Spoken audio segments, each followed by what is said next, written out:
안녕하세요. 저는 중국 경제부 비서실장으로서 매일 수조 위안의 프로젝트를 검토하며 살았죠. 그런데 한국이라는 작은 나라를 방문한 단 일주일 만에 제 인생관이 완전히 뒤집어졌습니다. 제가 믿었던 모든 것이 거짓이었고, 우리가 조롱했던 그들이 사실은 우리보다 훨씬 앞서 있었다는 충격적인 진실을 마주하게 되었습니다. 제 이름은 리원입니다.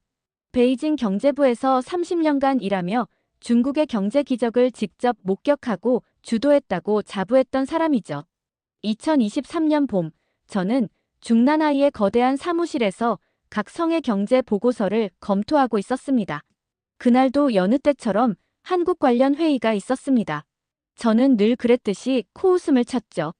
또 그 조그만 반도 국가 때문에 시간을 낭비해야 합니까? 비서가 조심스럽게 말했습니다. 부장님께서 삼성 관련 중요 안건이라고 하셨습니다. 삼성? 우리 부품 가져다 조립만 하는 공장 아닙니까? 한국 전체 경제가 우리 광둥성 하나만도 못한데 뭐가 중요하다는 겁니까? 회의실에 들어서자 부장님의 표정이 심각했습니다. 동지들, 삼성이 우리의 기술 이전 요구를 거부했습니다. 저는 어이가 없어서 웃음이 나왔습니다. 그들이 감히 중국을 거부한다고요? 14억 인구의 거대 시장을 가진 우리를 왕 부실장이 거들었습니다. 맞습니다. 인구 5천만의 작은 나라가 어떻게 우리에게 대들 생각을 합니까? 역사적으로도 우리의 속국이었던 나라가 말입니다. 저는 자신만만하게 제안했습니다. 간단합니다. 압박하면 됩니다. 우리가 부품 공급을 조이고 언론으로 압박하면 일주일도 못 버틸 겁니다. 부장님이 고개를 끄덕였습니다. 좋습니다. 리원 동지가 이 건을 맡아 처리해 주십시오. 저는 흔쾌히 수락했습니다. 작은 나라의 기업 하나쯤 굴복시키는 건 식은 죽 먹기라고 생각했으니까요. 다음 날부터 본격적인 압박이 시작됐습니다. 협력업체들을 소집해 지시했죠. 삼성과의 거래 조건을 까다롭게 만드십시오. 그들이 무릎 꿇을 때까지 압박을 계속하세요. 동시에 언론 플레이도 시작했습니다. 중국 전역의 신문과 방송에서 삼성을 비난하는 보도가 쏟아졌죠. 삼성, 중국의 선의를 배신하다 기술 독점으로 중국 견제하는 오만한 한국 기업. 중국 없는 삼성은 생존 불가능. 저는 흡족했습니다. 이 정도면 금방 굴복할 거라고 확신했죠. 하지만 예상과 달리 삼성은 조용했습니다. 오히려 설비를 빼내기 시작했다는 정보가 들려왔어요. 허세입니다. 그들이 정말로 중국을 떠날 수 있겠습니까? 말도 안 되는 소리죠. 그런데 2023년 9월 충격적인 일이 벌어졌습니다. 삼성이 중국 철수를 공식 발표한 것입니다. 지속적인 경영 환경 악화와 기술 보안 우려로 중국 내 주요 생산 시설을 철수합니다. 저는 보고서를 든 채 멍하니 서 있었습니다. 정말로 떠난다는 겁니까? 그 후 상황은 걷잡을 수 없이 악화됐습니다. 삼성 직접 고용 인원 10만 명, 협력업체 포함 100만 명이 일자리를 잃었습니다. 지역 경제는 붕괴했고 세수는 급감했으며 부동산 시장은 폭락했죠. 선전시를 방문했을 때의 광경은 충격적이었습니다. 한때 불야성이었던 산업단지는 텅 비어 있었고 거리에는 실직자들이 넘쳐났습니다. 실장님, 20년간 삼성하고만 일했는데 이제 어떻게 살아야 합니까? 한 협력업체 사장의 절규가 제 가슴을 찔렀습니다. 그제야 깨달았습니다. 삼성은 단순한 조립 공장이 아니었어요. 중국 제조업의 심장이었던 겁니다. 사태가 심각해지자 저는 해임됐습니다. 30년 공직 생활이 한순간에 무너졌죠. 그런데 해임된 지 한 달 후 뜻밖의 제안을 받았습니다. 리원 선생님, 한국 정부에서 초청장을 보내왔습니다. 한중 경제협력 세미나에 참석해달라고 하는데요. 저는 망설였습니다. 제가 그들을 그토록 무시했는데 왜 초청하는 걸까요? 가보겠습니다. 어차피 이제 잃을 것도 없으니까요. 저는 생애 처음으로 한국 땅을 밟았습니다. 인천공항에 내리자마자 놀랐어요. 공항이 베이징 공항보다 훨씬 현대적이고 효율적이었거든요. 작은 나라치고는 제법이군. 하지만 이것은 시작에 불과했습니다. 서울로 가는 고속철도 안에서 만난 한국인 교수가 제게 물었습니다. 리원 선생님이시죠? 중국에서 오셨다니 반갑습니다. 혹시 삼성 사태에 관여하셨다고 들었는데. 제가 움찔했습니다. 네, 제가 바로 그 결정을 주도했던 사람입니다. 그 교수가 의미심장하게 웃었습니다. 그렇군요. 이번 방문이 선생님께 좋은 공부가 되실 겁니다. 세미나 첫날, 저는 충격을 받았습니다. 한국 기업들의 기술력이 상상 이상이었거든요. 발표자가 설명했습니다. 삼성의 반도체 기술은 세계 최고 수준입니다. 중국이 따라오려면 최소 20년은 걸릴 겁니다. 저는 반발했습니다. 하지만 중국도 빠르게 추격하고 있지 않습니까? 그러자 발표자가 화면을 바꿨습니다. 이 자료를 보십시오. 중국의 반도체 기술은 여전히 삼성의 10년 전 수준에도 못 미칩니다. 구체적인 데이터를 보니 할 말이 없었습니다. 쉬는 시간에 한 참석자가 제게 다가왔습니다. 리원 선생님, 제가 삼성 출신입니다. 선생님이 삼성을 조립 공장이라고 하셨다죠? 그때는 제가 무지했습니다. 무지가 아니라 오만이었죠. 자, 이걸 보십시오. 그가 보여준 자료는 충격적이었습니다. 삼성이 보유한 특허만 10만 건이 넘었고 연구개발 투자액은 중국 전체 민간 기업을 합친 것보다 많았습니다. 이래도 조립 공장입니까? 저는 고개를 들 수 없었습니다. 더 충격적인 건 다음 날이었습니다. 한국 언론사를 방문했는데 기자들이 저를 알아봤습니다. 이분이 그 유명한 리원 아닙니까? 삼성을 조립 공장이라고 무시했던. 한 기자가 노트북을 들고 왔습니다. 리원 선생님, 이거 보셨습니까? 화면에는 충격적인 기사들이 가득했습니다. 중국, 한국 기술 무단 도용 사례 연간 수천 건, K-팝부터 K-푸드까지 중국의 노골적인 한국 문화 표절 중국 기업들의 한국 제품 디자인 카피. 언제까지? 저는 당황했습니다. 이건 일부 악덕 기업들의 문제일 뿐입니다. 기자가 코웃음을 쳤습니다. 일부요? 자, 더 보여드릴까요? 끝없이 이어지는 표절 사례들. 휴대폰 디자인부터 화장품, 식품, 심지어 방송 프로그램까지. 이것도 보세요. 중국이 한국 반도체 기술자들을 돈으로 빼가려다 적발된 사례만 수십 건입니다. 다른 기자가 덧붙였습니다. 우리가 중국을 무시한 게 아니에요. 중국이 우리를 도둑질 대상으로만 봤죠. 저는 충격에 말을 잇지 못했습니다. 우리가 기술 강국이라고 자부했는데 사실은 남의 것을 훔치기만 했다는 겁니까?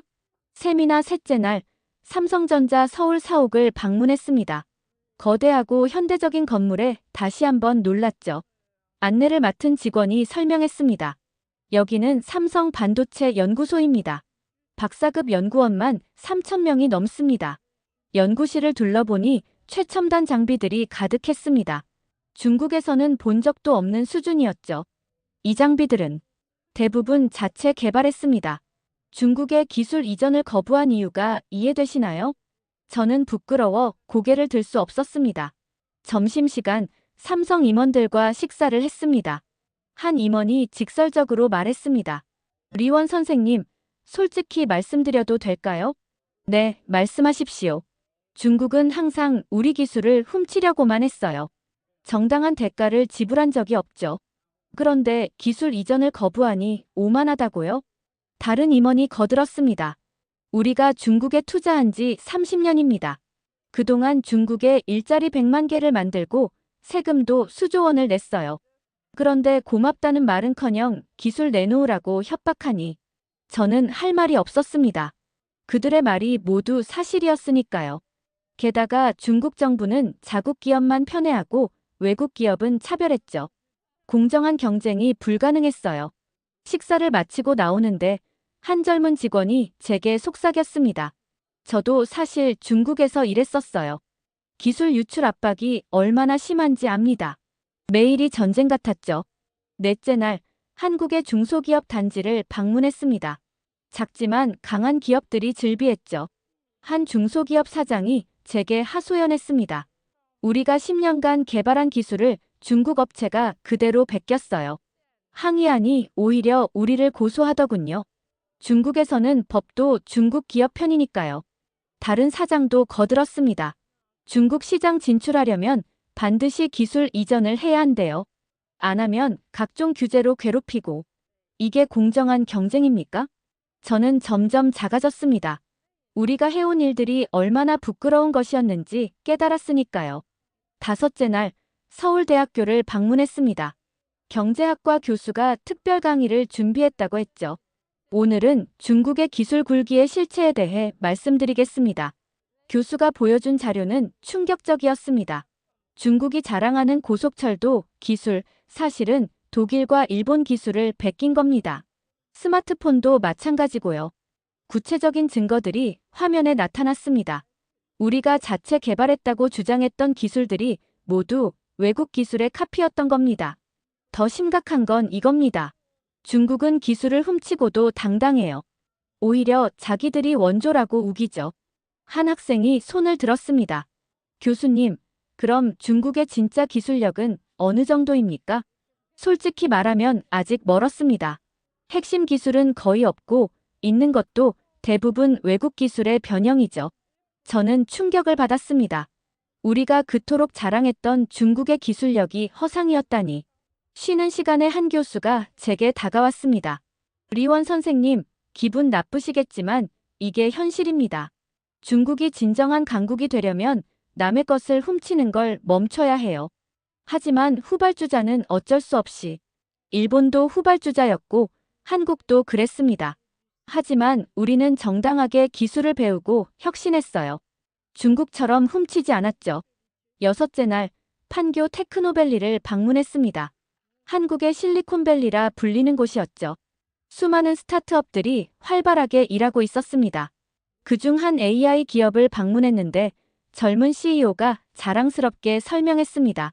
저희가 개발한 AI 기술은 중국보다 3년은 앞서 있습니다.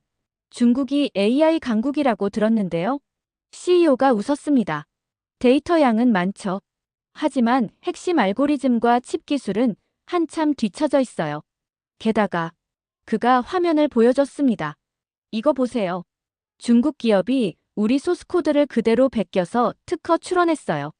이런 일이 비일비재합니다.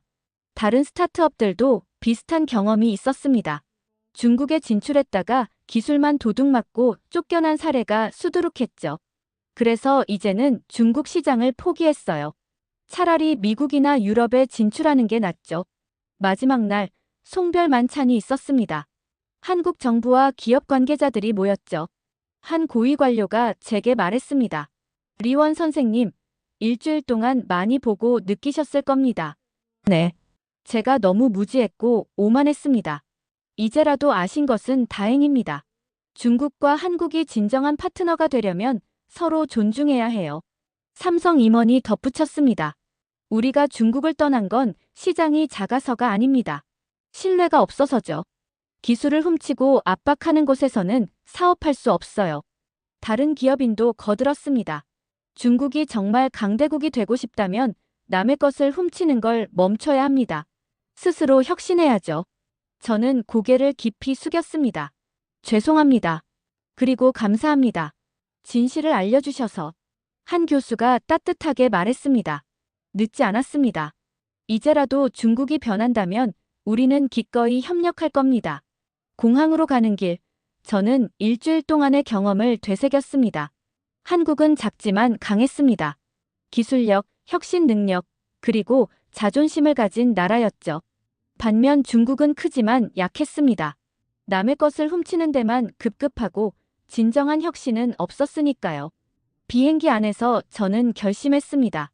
돌아가면 이 진실을 알리겠다고. 중국이 진정 강대국이 되려면 무엇을 바꿔야 하는지 말하겠다고. 베이징에 도착한 후 저는 곧바로 글을 쓰기 시작했습니다. 나는 한국에서 충격적인 진실을 보았다라는 제목으로. 중국이 그토록 무시했던 한국이 실은 우리보다 훨씬 앞서 있었다는 것. 우리가 기술 강국이라 자부했지만 사실은 표절 왕국이었다는 것. 삼성이 떠난 것은 당연한 결과였다는 것. 글은 곧 인터넷에서 화제가 됐습니다. 비난도 많았지만 공감하는 사람들도 적지 않았죠. 한 네티즌이 댓글을 달았습니다. 드디어 진실을 말하는 사람이 나타났다. 우리가 언제까지 자기 기만에 빠져 있을 건가? 다른 사람도 동의했습니다. 맞다. 우리는 너무 오만했다. 이제는 겸손하게 배워야 할 때다. 물론 반발도 컸습니다. 매국노다. 한국의 영혼을 팔았다는 비난이 쏟아졌죠. 하지만 저는 굴하지 않았습니다. 계속해서 글을 썼고 강연도 했습니다. 중국이 진정한 강국이 되려면 훔치기를 멈춰야 합니다. 정당하게 경쟁하고 스스로 혁신해야 합니다. 시간이 지나면서 변화가 시작됐습니다. 특히 젊은 세대들이 제 말에 귀를 기울였죠. 한 대학생이 제게 편지를 보냈습니다. 선생님 글을 읽고 부끄러웠습니다. 우리가 한국을 무시했는데 사실은 우리가 배워야 할 점이 많았네요. 기업인들도 반성하기 시작했습니다. 이제는 카피가 아닌 혁신을 해야 합니다. 그래야 삼성 같은 기업들이 다시 올 겁니다. 정부도 조금씩 변하기 시작했습니다. 지식재산권 보호를 강화하고 외국 기업에 대한 차별을 줄이기 시작했죠. 물론 아직 갈 길은 멉니다. 오랜 관행을 바꾸는 것은 쉽지 않으니까요. 하지만 희망은 있습니다. 적어도 이제는 문제를 인정하기 시작했으니까요. 어느 날 뜻밖의 전화를 받았습니다. 삼성 중국 법인에서였죠. 리원 선생님, 최근 선생님의 활동을 잘 보고 있습니다. 중국이 정말 변한다면 우리도 다시 투자를 검토할 용의가 있습니다. 저는 가슴이 뛰었습니다. 정말입니까? 네. 하지만 진정한 변화가 전제되어야 합니다. 말이 아닌 행동으로 보여주셔야죠. 전화를 끊고 저는 깊은 생각에 잠겼습니다. 한국 방문 중에 있었던 또 다른 충격적인 순간들이 떠올랐습니다. 특히 잊을 수 없는 건 한국의 한 특허청을 방문했을 때였습니다. 담당 공무원이 저를 따로 불러 보여준 자료는 충격 그 자체였죠. 리원 선생님, 이건 비공개 자료지만 특별히 보여드리겠습니다. 화면에 나타난 것은 중국 기업들의 특허 침해 사례 목록이었습니다. 스크롤을 내려도 끝이 없었어요. 이게 전부입니까? 아니요. 이건 올해 상반기 것만입니다. 매년 수만 건씩 늘어나고 있어요. 구체적인 사례들을 보니 더욱 충격적이었습니다. 한국의 중소기업이 10년간 개발한 신소재 기술을 중국 대기업이 그대로 베껴서 특허 출원한 사례, 한국 화장품의 성분과 제조법을 완벽하게 복제한 사례, 심지어 포장 디자인까지 똑같이 베낀 사례들이 즐비했습니다. 더 심각한 건 이겁니다. 담당자가 다른 파일을 열었습니다. 중국 정부 차원에서 조직적으로 한국 기술을 빼가려 한 정황들입니다. 제가 경제부에 있을 때 비밀리에 추진됐던 프로젝트들이 낱낱이 드러나 있었습니다. 한국 기술자들을 고액으로 스카우트하려 한 시도, 한국 기업의 핵심 인력을 빼가기 위한 공작, 심지어 산업 스파이를 심으려 한 증거들까지. 이걸 어떻게? 한국 정보기관과 기업들이 협력해서 막았습니다. 하지만 막지 못한 것도 많아요. 그때 한국의 한 벤처기업 대표가 특허청에 항의하러 왔습니다. 우연히 그 장면을 목격했는데 그의 절규가 아직도 귀에 생생합니다. 제가 5년간 개발한 기술을 중국 업체가 그대로 베꼈어요. 중국에 수출하려고 샘플을 보냈더니 2달 후에 똑같은 제품이 중국 시장에 나왔습니다. 가격은 절반이고요. 그 대표는 울먹이며 서류를 꺼냈습니다. 보세요. 회로도까지 완전히 똑같아요. 심지어 우리가 실수로 넣은 오류까지 그대로 복사했습니다. 이게 우연일까요? 특허청 직원이 위로했지만 별다른 대책은 없어 보였습니다. 중국에서는 법적 대응이 어렵습니다. 현지 법원은 자국 기업 편이고 그 대표가 저를 알아봤습니다. 당신이 리원 아닙니까? 삼성을 조롱했던. 저는 고개를 들 수 없었습니다. 당신 같은 사람들 때문에 우리 같은 작은 기업들이 죽어가고 있어요. 중국은 기술 개발은 안 하고 훔치기만 하잖아요. 그의 분노는 정당했습니다. 저는 아무 변명도 할 수 없었죠. 한국의 또 다른 충격은 대학가에서 만난 중국 유학생들이었습니다. 서울대 근처 카페에서 우연히 중국 유학생들의 대화를 듣게 됐는데 그들의 말이 제 가슴을 찔렀습니다. 나는 이제 중국이 부끄러워. 매번 한국 것 베끼기만 하잖아. 맞아. 수업 시간에 교수님이 중국 기업 사례 들 때마다 다 표절 얘기야. 창피해서 고개를 못 들겠어. 우리 회사도 그래.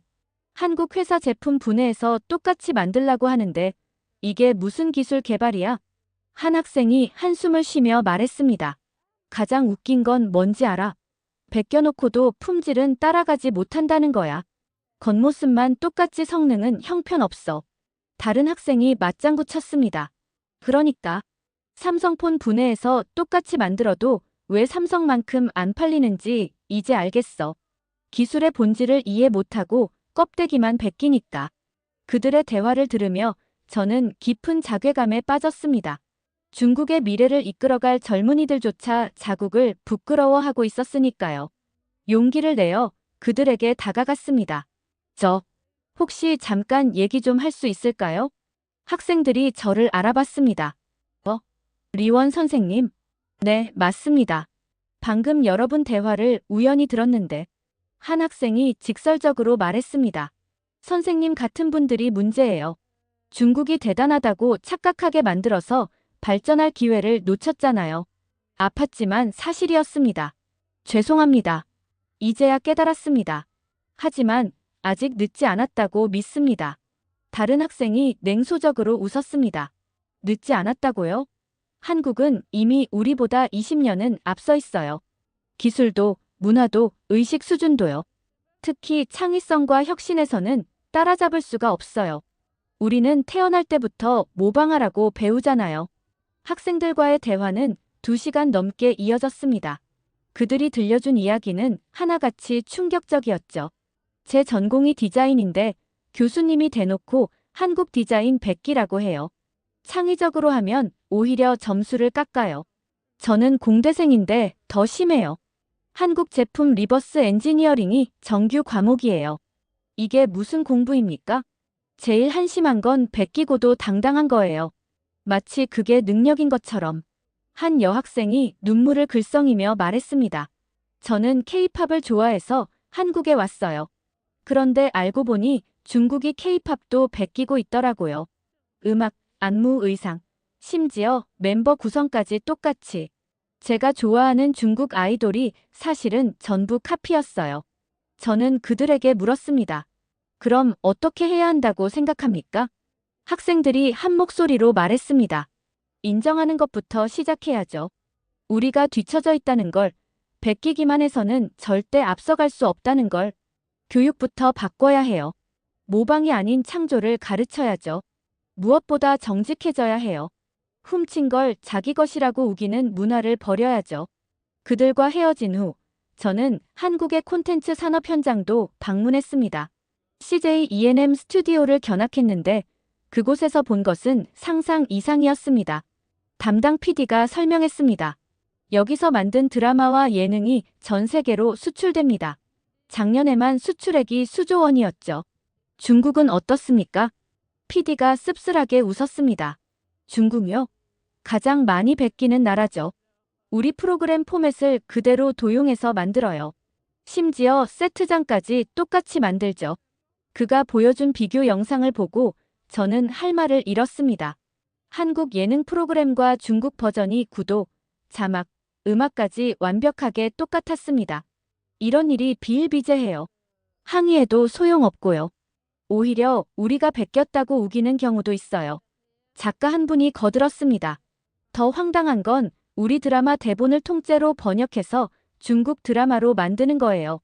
등장인물 이름만 바꾸고요. 그래도 시청률은 잘 나옵니까? 당연히 잘 나오죠. 검증된 스토리니까. 하지만 그게 발전입니까? 영원히 이류로 남는 거죠. 한국의 게임 회사도 방문했습니다. 넥슨 본사에서 만난 개발자들의 이야기는 더욱 충격적이었습니다. 저희 게임이 중국에 출시되면 일주일 안에 짝퉁이 나와요. 이름만 살짝 바꿔서요. 소송을 걸어도 중국 법원은 자국 기업 손을 들어줘요. 포기하는 수밖에 없죠. 한 개발자가 노트북을 보여줬습니다. 이거 보세요. 저희가 3년간 개발한 게임입니다. 그리고 이건 중국 버전이에요. 두 게임을 비교해보니 캐릭터 디자인, 게임 방식, UI까지 모든 게 판박이었습니다. 차이점이 뭡니까? 중국 버전이 더 조악해요. 뺏겼지만 제대로 구현을 못하거든요. 핵심 기술을 이해 못하니까. 그런데도 중국에서는 잘 팔립니까? 중국 정부가 우리 게임은 막고 자국 게임만 허가해 주니까요. 소비자는 선택권이 없죠. 이런 이야기를 들을 때마다 저는 점점 작아졌습니다. 우리가 그토록 자랑했던 거대 시장이 사실은 불공정과 도둑질로 유지되고 있었던 겁니다. 한국의 바이오 기업도 충격적인 사실을 알려줬습니다. 셀트리온을 방문했을 때 임원 한 분이 저를 따로 불렀습니다. 리원 선생님, 이건 공개하기 어려운 이야기지만 중국이 저희 바이오 시밀러 기술을 훔치려고 온갖 수단을 동원했어요. 어떤 수단을요? 직원 매수, 해킹, 심지어 미인계까지. 다행히 막았지만 아슬아슬했죠. 그가 보여준 보안 카메라 영상에는 중국인으로 추정되는 사람이 새벽에 연구소에 침입하려는 모습이 찍혀 있었습니다. 이런 일이 한두 번이 아니에요. 정당하게 기술 이전 계약을 하자고 하면 거부하고 훔치려고만 하죠. 왜 정당한 계약은 하지 않을까요? 돈을 아끼려는 거죠. 그리고 중국 정부가 묵인하니까 가능한 거고요. 화장품 회사 아모레퍼시픽에서는 더 기막힌 이야기를 들었습니다. 저희 신제품이 나오면 중국에서 먼저 가짜가 나와요. 먼저요? 네. 저희 내부 정보가 사전에 유출되는 거죠. 중국 공장 직원을 통해서요. 마케팅 담당자가 한숨을 쉬며 말했습니다. 더 황당한 건 가짜가 진짜라고 주장하는 거예요. 저희가 오히려 카피했다고 SNS에서 선동하죠. 증거를 제시해도 소용없습니까? 중국 소비자들은 자국 제품을 믿고 싶어 해요. 애국심에 호소하면 진실은 묻히죠. LG전자를 방문했을 때는 특허 담당 임원이 충격적인 통계를 보여줬습니다. 작년 한 해 동안 중국 기업들이 저희 특허를 침해한 건수가 3,000건이 넘습니다. 3,000건이요? 그것도 적발된 것만요. 실제로는 그 10배는 될 겁니다. 그가 파일을 넘기며 계속 설명했습니다. TV, 냉장고, 세탁기, 에어컨. 모든 제품에서 특허 침해가 일어나고 있어요. 디자인도 베끼고 기술도 베끼고. 대응은 어떻게 하십니까? 포기했어요. 중국에서 소송해봐야 질 게 뻔하니까. 그냥 중국 시장을 버리는 게 나아요. 이 모든 이야기를 들으며 저는 깊은 절망에 빠졌습니다. 중국이 지희라고 자부했는데 실상은 지급 도둑이었던 겁니다. 한국 정부 관계자와의 비공식 만찬에서 들은 이야기는 더욱 충격적이었습니다. 리원 선생님, 한중 무역에서 가장 큰 문제가 뭔지 아십니까? 무엇입니까? 기술 탈취예요. 한국 기업들이 중국 때문에 입는 피해가 연간 수십조 원입니다. 다른 관계자가 거들었습니다. 더 심각한 건 중국이 이걸 당연하게 여긴다는 거예요. 마치 후발주자의 권리인 것처럼. 하지만 일본도 서구 기술을 베끼지 않았습니까? 베끼는 것과 훔치는 것은 달라요. 일본은 라이선스를 사고 정당하게 배웠죠. 중국처럼 불법적으로 하지 않았어요. 산업통상자원부 관계자가 구체적인 수치를 제시했습니다. 작년에 중국으로 인한 한국의 기술 유출 피해액이 50조 원을 넘었습니다. 이건 추정치고 실제로는 더 클 거예요. 50조 원이라니. 그것도 직접 피해만요. 시장 잠시까지 따지면 100조 원은 넘을 겁니다. 외교부 관계자의 말은 더 직설적이었습니다. 솔직히 말씀드리면 중국은 신뢰할 수 없는 나라예요. 약속을 지키지 않고 규칙을 무시하죠. 하지만 큰 시장이지 않습니까? 큰 시장이 뭔 소용입니까? 공정하지 않은데. 결국 한국 기업들이 중국을 떠나는 이유가 그거예요. 이 모든 대화를 들으며 저는 중국의 미래가 암울하다는 것을 깨달았습니다. 도둑질로 성장한 나라는 결코 선진국이 될 수 없으니까요. 한국을 떠나기 전날 저는 명동 거리를 걸었습니다. 중국인 관광객들로 가득한 거리에서 또 다른 충격을 받았죠. 한 중국인 관광객 무리가 한국 화장품 가게 앞에서 대화하는 것을 들었습니다. 이게 진짜야. 중국에서 파는 건 다 가짜래. 그러니까 여기서 사가는 거지. 비싸도 진짜니까. 우리나라는 왜 진짜를 못 만들까? 만드는 게 아니라 베끼기만 하니까 그렇지. 중국인들조차 자국 제품을 신뢰하지 않고 있었습니다. 이보다 더 큰 비극이 있을까요? 면세점에서 일하는 직원에게 물어봤습니다. 중국 손님들이 많이 오나요? 네, 매출의 70%가 중국인이에요. 왜 자국 제품을 사지 않고 여기까지 올까요? 직원이 웃으며 대답했습니다. 중국 제품은 믿을 수가 없대요. 가짜가 너무 많아서. 심지어 정품 매장에서도 가짜를 판대요. 이것이 중국의 현실이었습니다. 세계 제2의 경제 대국이라면서 자국민조차 자국 제품을 믿지 않는 나라. 공항으로 가는 길에 택시기사와 나눈 대화도 잊을 수 없습니다. 중국에서 오셨어요? 네. 요즘 중국 기업들이 한국 기술 많이 베낀다던데 사실인가요? 부끄럽지만 사실입니다. 왜 그럴까요? 중국도 능력이 있을 텐데. 기사의 순진한 질문에 저는 한참을 생각한 후 대답했습니다. 조급하기 때문입니다. 빨리 성장하고 싶은 욕심에 정도를 버렸죠. 그래도 언젠가는 제대로 하겠죠? 그러려면 먼저 인정해야 합니다. 잘못했다는 것을요. 비행기에 오르며 저는 일주일간의 한국 방문을 되돌아봤습니다. 처음 왔을 때는 여전히 오만했습니다. 작은 나라가 뭘 보여줄 수 있겠어라고 생각했죠. 하지만 하루하루 충격의 연속이었습니다. 한국이 얼마나 앞서 있는지, 중국이 얼마나 뒤처져 있는지, 그리고 우리가 얼마나 부정직한지를 뼈저리게 깨달았습니다. 무엇보다 충격적이었던 건 한국인들의 자부심이었습니다. 그들은 작은 나라지만 당당했고 정직했으며 창의적이었습니다. 반면 중국은 큰 나라지만 비굴했고 부정직했으며 모방만 했습니다. 이것이 삼성이 떠난 진짜 이유였습니다.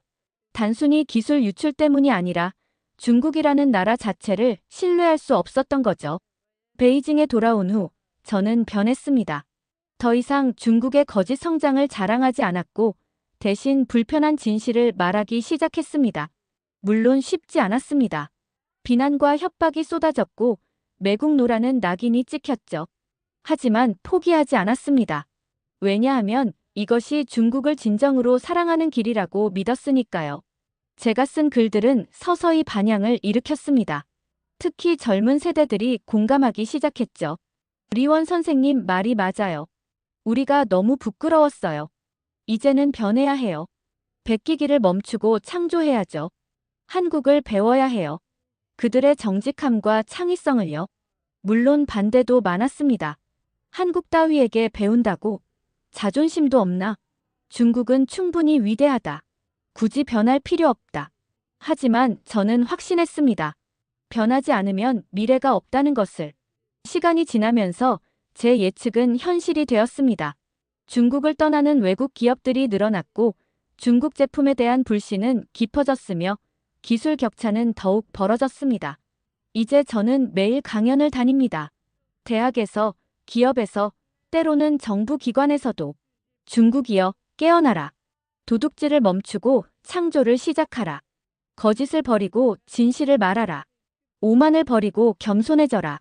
언젠가는 중국도 변할 거라고 믿습니다. 한국처럼 작지만 강한 나라, 정직하고 창의적인 나라가 될 거라고. 그날이 올 때까지 저는 멈추지 않을 겁니다. 한국에서 받은 충격과 교훈을 잊지 않고 계속해서 진실을 말할 겁니다. 중국의 진정한 굴기는 덩치가 아니라 품격에서 나온다는 것을. 그것이 제가 한국에서 배운 가장 큰 교훈입니다. 창밖을 바라보니 베이징의 하늘은 여전히 뿌였지만 언젠가는 맑아질 거라는 희망이 생겼습니다. 중국과 한국이 서로 존중하며 협력하는 날이 올 거라는 희망이요. 그날을 위해 저는 오늘도 펜을 듭니다. 진실을 알리고 변화를 촉구하기 위해. 한국 방문은 제 인생의 전환점이었습니다. 오만했던 중국 관료에서 겸손한 개혁가로 거듭난 계기였죠. 이제 저는 압니다. 진정한 강대국은 크기가 아니라 품격으로 결정된다는 것을. 남의 것을 훔치는 나라는 결코 존경받을 수 없다는 것을. 중국이여, 이제는 변해야 합니다. 한국에서 배운 교훈을 잊지 맙시다. 겸손, 혁신, 그리고 정직. 이것이 진정한 강국으로 가는 길입니다.